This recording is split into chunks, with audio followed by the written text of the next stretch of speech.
আসসালামু আলাইকুম। ঈদ মোবারক। কিছু কথা কারো উদ্দেশ্য করে বলা নয়, নিজের মনের অনুভূতিগুলো প্রকাশ করা।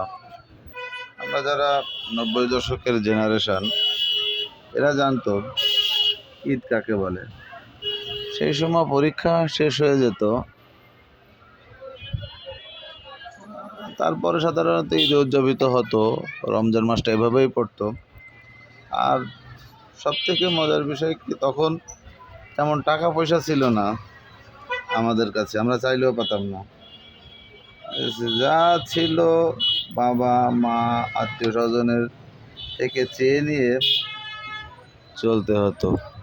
এরও পরিমাণ ছিল খুবই কম, 10 টাকা, 20 টাকা, সর্বোচ্চ 100 টাকা,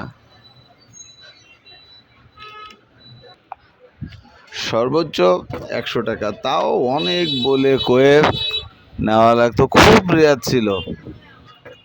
আর যানবাহন বলতে আমাদের সময় তো এত মোটরসাইকেল ছিল না, আর এত অত্যাধুনিক কোনো যাতায়াত ব্যবস্থা ছিল না। থাকার মধ্যে ছিল সাইকেল, ওই তো আমাদের শেষ। সাইকেলটা ঈদের আগের দিন যত্ন সহকারে পরিষ্কার করে রাখা হতো, ঈদের দিন সকালে ঘুরতে যাওয়ার জন্য। পরদিন সকালে ঈদের নামাজ শেষ করে একটা বন্ধুদের নিয়ে বেরিয়ে পড়া হতো। সারাদিন মজ মস্তি করে সন্ধ্যায় বাড়ি ফিরতাম। আর আমাদের প্রধান আকর্ষণ ছিল খানজাহানি মাজার। আর কোথাও যায় আর না যায়, এই একটা জায়গায় আমরা যেতাম। এইভাবে সারা দিনটা কাটতো।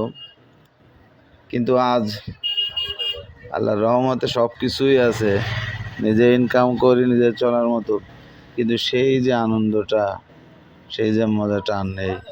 সাইকেল ছেড়ে আসছে মোটরসাইকেল, যানবাহনে অনেক উন্নয়ন হয়েছে। আর টাকারও অভাব নাই, কোনো কিছুরও কষ্ট নাই। এর জন্য খুব মিস করি পুরনো সেই দিনগুলোর কথা। সেই মুহূর্তগুলো আর আসবে না। 90 দশকের ছেলেরা যে গানগুলো শুনতো বা যে সকল শিল্পী ছিল, অধিকাংশ সেসব শিল্পী নাই। একদম আসিফ এখনো বহল তরবিয়াতে গান গায়, যে আয়ুব বাচ্চু আর নাই, তার সে কালো যে গান আর হবে না। জেমসের বয়স হয়ে গেছে, সেও গান কমিয়ে দিছে। আরকের হাসান ছিল, অনেক দিন সে গান গায় না, হয়তো বা গায়, স্টেজ প্রোগ্রাম বেশি করে, কিন্তু সেই গানের সেই অনুভূতিগুলো নাই। তারও অনেক দিন অ্যালবাম বের হয় না। এভাবে আমাদের জীবনটা চলেছে 90 দশকের জন্য। 90 দশকের দিনগুলো খুব ভালো ছিল। এটা কারো উদ্দেশ্য করে কোনো কথা বলে না, বা কারো উদ্দেশ্য নিয়ে কারো কষ্ট দেওয়ার জন্য না, জাস্ট নিজের মনের যে অনুভূতিটা, সেই অনুভূতিটা প্রকাশ করা। অনুভূতি এটাই ছিল। তো আল্লাহর রহমতে হাসি আনন্দের মাঝে সকলের ঈদ কাটুক সুন্দরভাবে। সবাই সাবধানে চলবেন, চেষ্টা করবেন বেপরোয়া মোটরসাইকেল যাতে না চালান, দুর্ঘটনা এড়িয়ে চলবেন, সাবধানে থাকবেন। ঈদ মোবারক। আল্লাহ হাফেজ, ভালো থাকবেন।